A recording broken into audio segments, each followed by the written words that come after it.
Does this sound the all clear for the Fed? It does for right now, Lisa. I mean, these numbers are going to bounce around on a month-by-month basis. I wouldn't. Our view is that the Fed probably is done, but I don't expect Fed officials to be coming out just because of this one report saying, "Oh, it's all clear, everything's great out there." I mean, I think they're still going to continue to be biased to potentially tightening. We don't think that will happen, but if in the next few months these numbers kind of reverse and they kind of pop up and the economy expands at a stronger than expected rate, you could potentially see them going. But again, I think that's a high bar at this point. This adds to signs that there is some sort of cooling, and this is the reason why so many people are talking about a soft landing, because you haven't seen the real cracks you'd expect ahead of a massive recession. Jay, do you think that that is an accurate categorization of exactly what we're seeing with prices not going up as much as people had expected? Yeah, I think that's right. I mean, if we were still clipping along at a year-over-year rate on the core of a 5%, we'd be talking about the Fed hiking even more. And when you start to hike even more, that's when you have the problems.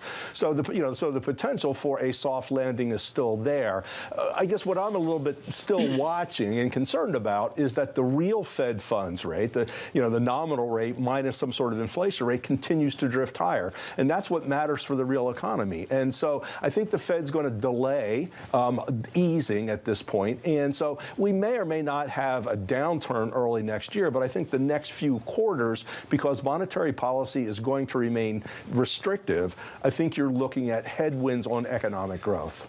Is it mission accomplished? There's a comedy to that, a painful comedy for our geopolitics, our history, Dr. Bryson. But are we getting to a transitory point where this Federal Reserve can say, mission accomplished? Well, again, Tom, I don't think they're going to come out and say that right at this point. But, what I would say is the bar for further rate hikes is getting higher and higher at this point. Many of the members on the FOMC think they have done enough at this point. And, today's rally in the 10-year notwithstanding, we still have seen, relatively high long-term rates. And so there's a fair amount of headwinds on the economy right now. Again, they're not going to come out and say mission accomplished right now. They need to see a few more months of this before I think they feel confident in that. This is certainly a good start in that journey, but I still think you need to see a few more months of 0.2s before they say mission accomplished.